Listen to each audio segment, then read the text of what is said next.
Hello, Nick here from TechNuovo and welcome back to the channel. So these are the G5000 gaming speakers from Edifier or Hecate. I'm not entirely sure how the two have collaborated, but first impressions are good. I like the look and I like the gaming vibe to them, but I've seen these online for around £350 here in the UK, which is steep when you think the SteelSeries Arena 3s cost £130 or the 7s cost £300. Creative and Razer also offer speakers and soundbars at a lower price, so these need to be fantastic to warrant that price tag. Let's take a look. So as I unbox these, you can see these have a sleek, ultra modern gamer vibe to them, the shape, the lines, and of course the built-in RGB. They are a nice size, I'd say mid-size, bigger than a basic pair of PC speakers, but not quite as big as a pair of studio monitors or bookshelf speakers. Also a lot bigger than the G5000 speakers, which I've tried in the past. Roughly they're about 180 wide, 260 high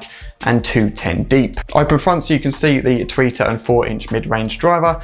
There is no mesh grille with these. They come in a satin black finish to the front and top with gunmetal to the sides, and each speaker sits on 4 rubber feet. RGB is to the side of each speaker, a slim LED strip from the rear along the top, down the front to the bottom and then back around, creating a 360-degree effect. There is also some wording on the side of each speaker which says gaming, which also illuminates. Spec-wise, these are active speakers with a total output of 88 watts. The right speaker is the master, the left the slave, and you can connect them together via the provided speaker cable. Audio inputs include Bluetooth, aux-in, USB, optical and coax. These are high-res audio certified, so they will allow up to 24-bit 192 kHz via a device that will deliver that. Bluetooth provides aptX HD, aptX and SBC as well. Controls for the speakers are located at the top of the right speaker. These include power on off, source selection, volume control via a rocker switch, mode selection and RGB selection. Mode selection includes music, game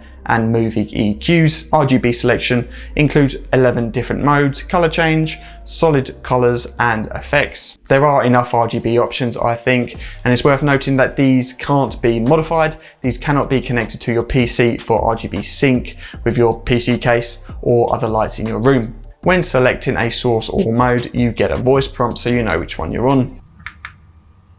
Game mood, movie mood, optical input, coaxial input. Moving on to audio performance, and I did enjoy them, no doubt about it, but having used other Edifier speakers recently, such as the S1000Ws, I was a little bit underwhelmed. As mentioned earlier, there are 3 sound modes, or EQs you could say, music, game and movie, and each do have a noticeable difference, but that's all that is available. In any of the modes, at low to mid volumes, enjoyable, but lacking in bass. Listening to music, I found I had to have the speakers up quite loud for any attempt at getting some good bass, and then it was just too loud because my wife and kids started to complain. However, there is an option to add a separate subwoofer to these, and personally, I feel this is a must, especially if you want some oomph while listening to music, gaming or watching content. Moving on to those last 2 options, playing some Battlefield 5 because 2042 still sucks. It was good, it was enjoyable, but explosions lacked a little and you can't get pinpoint accuracy of footsteps like you would with a headset, but for casual gaming, they performed well. As for watching content, I actually think this is where the speakers shine and found this experience the most enjoyable. I watched a number of trailers or movie snippets, as well as the latest episode of The Mandalorian in movie mode, and I thoroughly enjoyed that.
that is yours will be mine. I'll be that it girl, pouting mouth, crossing the line.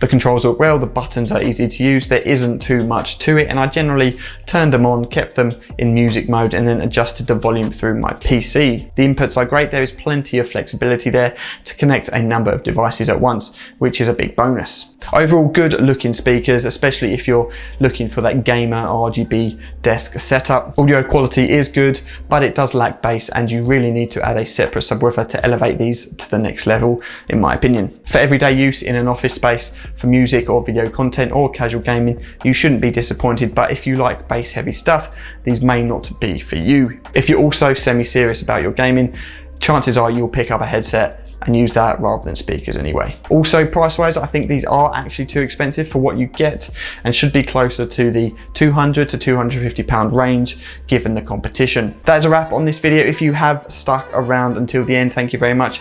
And if you want to see more videos from us in the future, hit that subscribe button and all our future videos will pop up in your feed.